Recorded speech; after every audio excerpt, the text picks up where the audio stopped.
Barakata Yahweh, Barakata Yahweh Shai, Bahasham Rakakwadash. Double honors unto the apostles of Great Millstone who do rule well, who I learn the truth from, and salutations unto the brothers and you few sisters out there that do take heed.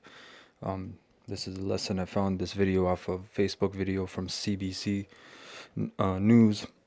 Trudeau, he basically went to a reserve up north talking to the children, the Gadite children.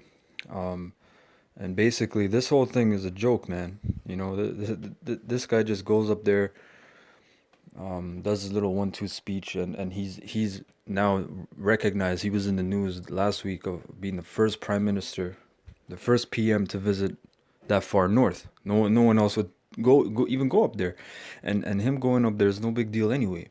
It's just a show, man. It's just a thing to show, like, oh, you know, I'm going up there to see these savages, you know, these Indians, and to show my good support and my, you know, like, basically just to show off, man. When you watch this video, man, this video is sad as hell because he's just these Gadgets are gone, man. They're gone, and they're gone because of colonialism, because devils like this, man, and their ancestors, which we're gonna bring out the scriptures to validify what we're talking about. Does everyone have anything that they want to talk about? Any stories to share? Yes. Here we go. We'll get you a mic. Is there a mic? To 2 minutes because that's when they start asking real questions. Some of the Gadites, I gotta give it up to them. They start asking real questions to this devil, man. And he's a Slytherin, man. He's a slippery one. What? What's your name? Carson Quell. And I recently learned about the MMIW class issue. Mm-hmm. And I have a question regarding your insight on the MMIW. Has your inquiry on the issue discovered anything yet about the unfinished cases? No, that's a great question, and and this devil all the time, man. That's a great question. There's gonna be another question, man. It pisses me off, man, because these devils, man, they don't give a shit about you. They really don't. They really don't give two shits about you, Jakes, you Israelites. Okay. The MMIW is the missing murdered Indigenous women, which is like I guess you can say an actual, people call it a what do you call it, like a tragedy, you know, there's all kinds of words they say, but this whole thing is really orchestrated. There's a highway in Canada, in BC, I believe, British Columbia, if I'm not mistaken, that's called the Highway of Tears, because over 1,000 well over 1,000 Native women have gone missing or murdered from that highway, from hitchhikers, and from doing, you know, practicing hitchhiking and getting actually kidnapped from downtown and whatnot. But that whole thing is set up, man. That whole Picton, what's that cracker's name? Robert Picton, the guy with the farm. He had the pig farm. He was kidnapping women and killing them and feeding them to the pigs. But what they actually found out later, because there's a book that's called I believe it's called Canada's Genocide, or I forget what it was called, but it was by a guy named Kevin Annett. He did a documentary on it, Hidden No Longer. That's what it was called, Canada's Genocide. And he basically brought out how the RCMP, the local PD, they all knew what was going on. There was actually he would steal the woman and children, actually, and they would actually do they would do sacrifices on people, satanic sacrifices, or use them for organ donating. Rich Edomites would go there to the farm and pay. That whole thing was going on. That thing is, and when you hear this devil's answer, man, you're gonna understand that he's just beating around the bush. He's just trying to give you his own little thing. And people on the comment board, you know, you can obviously tell he's full of shit. And people on the comment board are even commenting like, this guy, he just twisted another one, or he just swindled that one, or he just, you know, like completely like misconstrued, You know the question. Yeah, MMIW issue, the missing and murdered Indigenous women and girls, is something that this country has been coming to grips with all too slowly. Over the past 30 years or so, well over 1,000 women and girls, Indigenous, have gone missing or have been killed. And as a society, we haven't done a very good job of taking this seriously enough, looking into it responsibly, and trying to figure out how to stop it. That's why one of the promises that I made, and something that Canadians supported right across the country, is that it was time for a national public inquiry to try and, yes, get justice for the victims, but also provide healing for the families who lost so many loved ones and have a difficult time still coming to grip with it, but also to figure out how to put an end to this ongoing national tragedy. And you can put it in because where did the majority get it? It's on isolated plots of land that aren't that are not worth shit. Let me add that: contaminated plots of land, isolated plots of land that aren't worth shit. They have mercury in their river systems and in their water systems. No clean water. The fish are all toxic. You can't even fish. A lot of these places you need permits and licenses and all this BS to actually hunt. It's all BS, man. Okay. In a so-called perfect world is where these pilgrims, man, they wouldn't be here. These Edomites, right? Once and for all. And that's a really big thing. It's a really difficult thing. We put in place a number of commissioners who independently have established a way of going out across the country, hearing from families, looking into the issue, building up on work that's been done over the past years on trying to figure it out. It's very much focused on a healing and acknowledgement process for families, but it also has a real element of ensuring that we understand the lessons from this, and mostly that we move forward in a way that keeps our girls, our sisters, our cousins, our daughters safe in the years to come. He's just talking, man. And that's something our government has already started to move on. We've moved forward on violence against women issues, on gender-based violence. Let me get a scripture, man, for this devil, this demon. This is Job 20:10. His children shall seek to please the poor, and his hand shall restore their goods, man. This is what you're seeing right now. These devils, they're trying to please the Israelites, man. They're trying to please our children because they know they fucked up, you know. And the Most High requires that which is past, so you have to pick up the tab for your forefathers' crimes. Okay. Verse 11. His bones are full of the sin of his youth, which shall lie down with him in the dust, man, in great confusion. That's what dust represents. And I'm gonna get this word please, right? His children shall seek to please the poor, which is ra tazah, which means to be pleased with, be favorable to, accept favorably. Down here it says to please or pay off. To pay off, man. What is he doing to you Gadites, man? He's paying you off, giving you land deals, you know, running oil through. Now the whole thing is the whole weed legalization. Oh, our reserve can grow crop now and we can make money. He's just trying to pay you off, man, to make oneself acceptable or pleasing, meaning, oh, let me get back in your good graces. Well, you're not getting back in the good graces of Yahweh Bashem Yahushai Bashem Rakakodash, man, which is the Holy Spirit. You ain't getting back in the good graces of them, man. You were really never in the good graces. Okay? You lost that good grace. You lost your entitlement, your blessing. You lost that, man. You know? So back to the video. We're looking forward to the outcomes and the recommendations of the inquiry. The inquiry is facing challenges.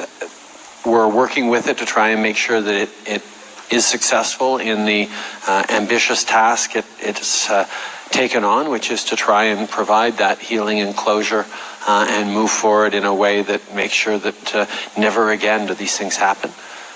But we know there's a lot of work ahead of us, and we're going to continue working on it with them. Thank you for your question. Any other questions? Who has another question for me? Among the students, anyone? Someone's volunteering. There you are. You in the hat. Go ahead. Go ahead. This guy's a devil, man. This guy's a swindler, man. Hi, Prime Minister Trudeau. My name is Jethro. Thank you for visiting on behalf of my grade 7A class. What is your favorite thing about being the Prime Minister of Canada? Alongside one of the things that the lives of those people around you. Dude, yes, a good question.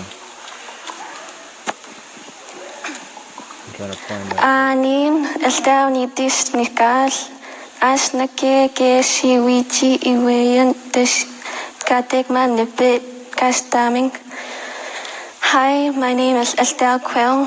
I'd like to ask you about the lack of running water issue we have here in Kenscom. We do not have proper plumbing inside most of the houses here. We usually have to go to water taps that are placed throughout the community. What are your plans to renovate the houses to help us get running water in our daily lives? Listen, thank you, Estelle, for your question. It's a really, really important one. I think everyone can agree on that. We need to do a much better job on basic infrastructure across. It's 2018, man. You know, it's 2018, and these children, you guys are talking about Canada as a first world country, you know, and you guys are helping refugees and all this shit. And you got guys that don't even have, Native Americans, they don't even have water on their own damn running water, man. You got to go to a well. So you're talking about this is a civilized country, man. You know what I'm saying? And he's talking, oh, that's a great question. That's an important one.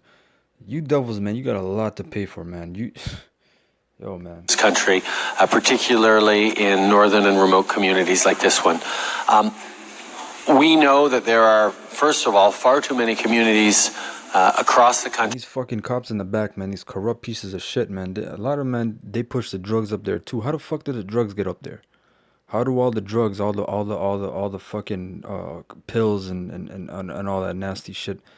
You know, these cops, man, these centurions, man. Mosai got a judgment for you too. That actually don't have any drinking water at all. That have to rely on bottled water or have to boil their own water. And for us, that's unacceptable, that anywhere in Canada you don't have access to clean drinking water, which is one of the things that our Minister of Indigenous Services, Jane Philpott, who's standing in the back, is very much focused on. She gets an update from your folks every week, every 2 weeks, something like that, every week. On how we're doing on this, because it's been going on for far too long, and we know that water infrastructure is one of those things that relies on so many other things. Water infrastructure is one of those things that relies on so many other things, whether it's actual investments or training or a level of stability and prosperity that allows to upkeep that. These are things that really matter on the primary level of having, yes, everyone access to fresh water, but when we have a water system that works in a community, it means a lot of other things are working as well. So Canadians very much have asked us to ensure that every single Indigenous community across this country has access to fresh drinking water, and that is something that we are on track to fulfill within the 5 years that we committed to do it. And I'd love to do it quicker than that, but there's a lot of investments in infrastructure, a lot of changes that need to be made in order to get there.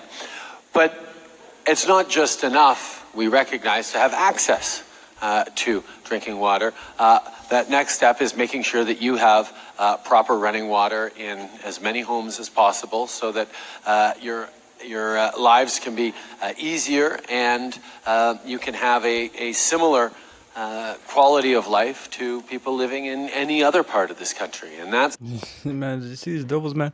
These are the indigenous people he's talking about. You can have a similar life to people living anywhere else in the country, man. Something that we are committed to working on. I had a great conversation this morning with your chief, Chief Owen, and we're going to continue to work with this community on making sure that the investments that happen over the coming years, like this school was a big investment, like the investments we're making on connecting to the grid, hopefully in November, is going to be a big step as well. There's a lot more to do, but it's one of those things that we know needs to continue to be worked on. Thank you, Estelle, for your question.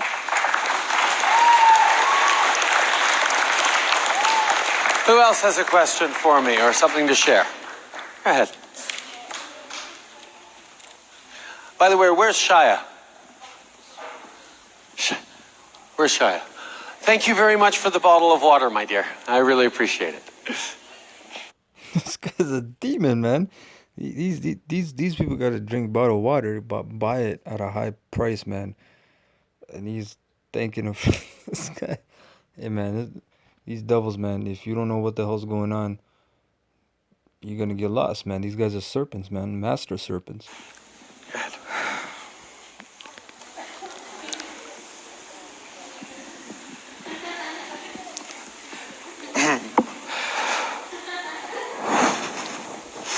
What's your name? Anin Matthews King Nishaz. Gisak Kawin Michim Twig Paskin Masto Benu Jishak Skosh Kagoshisha Benu Jishak Michim Twig Shush Emnan Jiat Mr. She to the Maja Bug Jiat Kakan Madel coming. Hi, my name is Matthews King.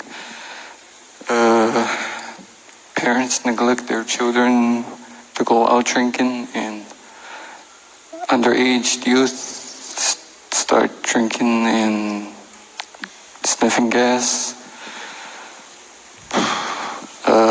It often sometimes lead to them dropping out of school. And what are your plans to rehabilitate these substance abuse?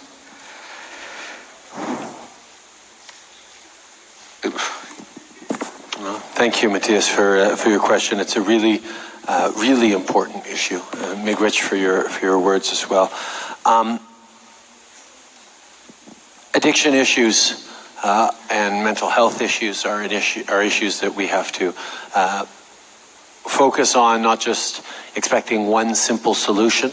Understanding the causes, understanding the contributing factors to so many of the challenges that are being faced in communities like Pachacanchicum requires us to be more thoughtful than we have, perhaps, all of us in the past. The legacy of residential schools, which was at the heart of the Truth and Reconciliation Commission, stole childhood away from people who are now parents and grandparents, left families unable to pass on traditional knowledge, language, culture. For many, many years in Canada, people had the terribly wrong, terribly mistaken approach of eliminating Indigenous languages and culture because they thought you'd all be better off.